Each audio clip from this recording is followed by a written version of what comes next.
We're going to work on an assortment of problems to review for the Chapter 1.8 test on continuity. So I have here a bunch of limits, and we're going to try to graph a function that satisfies all of these limits. So I'm going to start on the far left and work my way down. So the limit as x goes to infinity of 2 is equal to 2 means there's going to be a horizontal asymptote to the right of y equals 2. So we'll put that down as kind of a boundary. And the limit as x goes to negative infinity is negative 1, means there will be an asymptote going to the left of y equals negative 1. The limit as x approaches negative 3 of f equals 4 means at negative 3, 4, our graph is going to approach it from both sides. So I'm just going to put a little note to myself for now that it's going to approach from both sides. I'll come back later to actually connect it and draw our curve. The actual value of the function at negative 3 is 3, so I'm going to graph the actual function in green. So negative 3, 3 is actually a point on the curve, so I'm going to put that in green, and the yellow are just going to be kind of guidelines. The limit as x approaches negative 1 from the left is negative infinity, means we're going to have a vertical asymptote at x equals negative 1. And we know that it's going to approach from the left at negative infinity. I'll put a little note to myself that it's going to head down there. The limit as x approaches negative 1 from the right is also negative infinity. So as we approach on that side, we're also going to go down. And the limit as x approaches 1 from the left is negative infinity. So we're going to have a second vertical asymptote at x equals positive 1, and that's going to approach negative infinity, so I'm going to put a note going down there. And as we approach 1 from the right, it's going to go to positive infinity, so I'll put a little note that it's going to go up as we come in from that direction. As we approach 3 from the left, the function is trying to be negative 2. So at 3, negative 2, I'm going to put an open circle from now, and that's going to approach from the left. So I'm going to put a tail on the left side of that. As we approach 3 from the right, it's going to try to be negative 1. So I'm going to put a little tail on the right side there. And the actual value of the function is undefined, which means I'm going to leave those open circles, and neither one of them will be filled in. Now I'm going to go back to the beginning and try to draw the curve. I know it's going to approach this asymptote going to the left, and it's going to have to come up and approach that point. Whoops, not there. Scratch that. It's going to approach, I'm going to back up a little bit more. It's going to approach that value right there. And then it's going to go over this direction and dive all the way down towards negative infinity. Now I know it's going to approach negative infinity here and also here. I don't really know anything about the in-between stuff, so I don't have any idea of how high up to go, but it's going to do something like that, and just make sure it's still a function. So it's going to pass the vertical line test. Now I'm going to come up to this part here, and the next thing we're going to attach is all the way down there. And then we're going to pick up over here and then approach that asymptote going that way. So there is our function. Let's go to a new screen. And then I'm going to, let's see, what do I want to do next? So let's find k. So that f is continuous. And then I'm going to ask you to justify your answer. So to justify your answer, we're going to have to somehow address that there are 3 things that must happen when a function is continuous. That the limit as x approaches c of f of x must exist, that the value of f of c must exist, and that in fact these two things are equal to each other. The limit as x approaches c of f of x is actually equal to f of c. So our function f of x is going to be, let's say 5e raised to the sine x. I'm going to get my eraser up here. So 5e raised to the sine x, and that is for x less than pi, and k plus cosine x for x greater than or equal to pi. So to address these things here, I'm going to say this is the value of the function coming in from the left. So I'm going to say the left-hand limit is going to be, and I'm just going to plug the pi in for the x. So that's going to be 5e to the sine of pi. And that means that sine of pi is 0, so that means the left-hand limit is going to be 5. The right-hand limit is going to come from here, because that's where the values of x are bigger than pi. And so that right-hand limit is going to be k plus cosine of pi. And that means since cosine of pi is -1, that's going to be k equals 1. So I need for the limit, the left-hand limit, to equal the right-hand limit to equal the actual value of at pi. So somewhere you must show that you know that this is the conditions. These are what we have to show in order to claim the function is continuous. So that means we want 5 to equal k minus 1. And that means that k is going to be 6. Okay, but you have to somehow in your work make sure that you are showing that you know this is what it takes for a function to be continuous, that those three conditions are met. Okay, so let's look at another tough one. Let's verify. So the directions are going to say verify the intermediate value theorem, which I'm going to abbreviate IVT, applies to the function f of x equals x squared minus 2x plus 1 on the interval from -2 to 2, and find the value of c for which f of c is equal to 4. So to verify the IVT holds, we have to show that those three conditions are met. So that is, we need to know our function is continuous. So we have to state that f is continuous, and we know that because f is a polynomial, and we know that polynomials are continuous everywhere.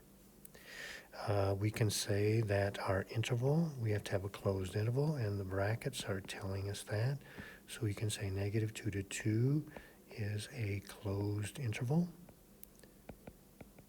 So we have shown now 2 of the 3 conditions. And the third one is we need to show that k is in between f of a and f of b. And I don't know that f of a is smaller than f of b, so it could be that those switch positions.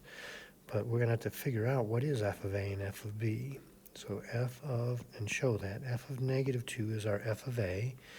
And when we plug that in, we're going to get -2 squared minus 2 times -2 plus 1. So that's going to be 4 plus 4 plus 1 is equal to 9. F of +2 is going to be 2 squared minus 2 times 2 plus 1. So that's going to be 4 minus 4. It's supposed to be an equal sign. 4 minus 4 plus 1, which is 1. So we can see that our 4, that's our k, is in between f of a and f of b. So we have shown those three conditions are satisfied. So therefore, we know that the intermediate value theorem applies, and so f of c must equal 4 for some value of c in our interval. So to find that, we're going to take our f of x, x squared minus 2x plus 1, set that equal to our k, and solve that. Since we have an x squared, we're going to try to make it equal to 0. We're going to use our superior factoring skills to get, I believe, x minus 3 times x plus 1. So at first glance, it looks like we have two candidates that are potential values of c. Now these both make the function equal to 4, but since we have to be in between negative 2 and 2, then 3 doesn't fit that bill. So in this case, we have only one value of c, and that is going to be negative 1. It could be that there were more than one, but in this case, there's only one. It can't be that there aren't at least one. Okay, going to move to a new screen. And on this one, we're going to do some of our epsilon delta. So we have two different kinds of problems. So the first one, I'm going to say f of x is equal to 4x minus 3. And we're going to take the limit as x approaches 2 of f of x and claim that's going to equal L. I'm going to tell you an actual number for epsilon here. Epsilon is 0.1. And then I want you to find delta so I'm going to tell you this part. You don't have to memorize this part of it. So that the absolute value of f of x minus L is less than epsilon for any absolute value of x minus c less than delta. Okay, so what we are going to do is we're going to start with this, and we will know we are finished when we can get to this. So our f of x is going to be that 4x minus 3. Now, I didn't tell you what the L is, so we can direct substitute 2 in for the x and say 4 times 2 is 8 minus 3 is 5. So our limit, our L, is going to be 5. So in our f of x minus L, we're going to go minus 5. That's going to be less than epsilon, which we know is 0.1. Now our goal, we will know we are finished, so I'm going to put over here our target. We want x minus, and the c is this value right here, to be less than delta. So if we can convert this starting absolute value, if we can play with that and get to eventually here, then we'll be able to tell what delta is. So just doing the arithmetic, minus 3 minus 5 is minus 8, is less than 0.1. We can factor the 4 out of that, leaving our x minus 2. And then, since that's positive, we're okay to bring that outside the absolute value. And this is progressing well because we now have our target. We can divide the 4 to the other side. And so we're going to get x minus 2 in absolute value is less than. And it's not okay with me to leave a decimal in a fraction. So if we multiply top and bottom by 10, this will become 1 over 40. And so we've got the absolute value of x minus 2 is less than 1/40th. You could also write that as a decimal. I believe that's going to be 0.025. Either one of those is okay. And so then we can say our delta is 1/40th or 0.025. And you don't have to come up with both the fraction and the decimal. Either one of those is okay. All right, let's do another one. Now this next example is going to be a little more abstract because I'm not going to give you a number for the epsilon. So we're going to say this time that f of x is x squared minus 3, and we're interested in the limit as x approaches negative 3 of f of x, and I think that limit is going to exist. And you want to prove that by, again, I'm going to say we're going to do that same thing that we had here. So we're going to find, again, delta, so that the absolute value of f of x minus L is less than epsilon for all absolute value of x minus c less than delta. Now in this case, I am not giving you a number for epsilon, so our delta is going to involve, it's going to have some version of epsilon in it. So this one, we are going to start again with the absolute value of f of x, which is x squared minus 3, minus the limit. Well, when we direct substitute in negative 3 for x, that's going to be 9 minus 3 is 6. So RL is going to be 6. And we want that to be less than epsilon. This leads to the absolute value of x squared minus 9 less than epsilon. We can factor that as the difference of two squares into absolute value of x minus 3 times x plus 3 less than epsilon. Let me back up a little. I should have said our c here is negative 3, which means our target is we want x minus negative 3, which is going to be x plus 3 in absolute values. So we want to get to this. That's how we know we're going to be finished. So here's where it gets dicey. We want to keep this, and we don't want that to be there.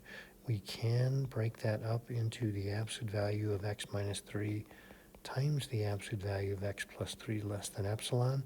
We cannot just divide the absolute value of x minus 3 to the other side, because for the wrong choice of x, we could be dividing by 0. So what we want to do now is think a little bit and say, well, if we want the limit as x goes to negative 3, we're only interested in values of x that are close to negative 3. So we can think, however you want to do this, that close to negative 3, I'm going to say is between negative 4 and negative 2. So we have to communicate this. So I'm going to say for negative 4, and I'm going to use a strict inequality because I'm going to try to get a chain of strict inequalities here. Negative 4 less than x less than negative 3. The largest, the absolute value of x plus 3 can be is, well, let's think. It's going to happen at the boundary points. So if I put in negative 2 in place of, oops, I'm sorry, I want to keep x plus 3, so it's x minus 3 that I want to get rid of. So I'm going to change this to an x minus 3 right here. So if I plugged in a negative 2 minus 3 is negative 5. The absolute value is positive 5. But if I plug in negative 4 minus 3 is negative 7. The absolute value of negative 7 is positive 7. So the largest that absolute value could be is positive 7. So with that in mind, I'm going to bring my chain of inequalities. So the absolute value of x minus 3 times the absolute value of x plus 3 is going to be less than, on this interval now, on our interval right here, which we have talked about, is going to be less than 7 times the absolute value of x plus 3, which we are trying to make less than epsilon. Now we're safe to divide both sides by 7, and we're going to get x plus 3 is less than epsilon over 7. So that means this is a value of delta that will work. And we have done what it is we wanted to do.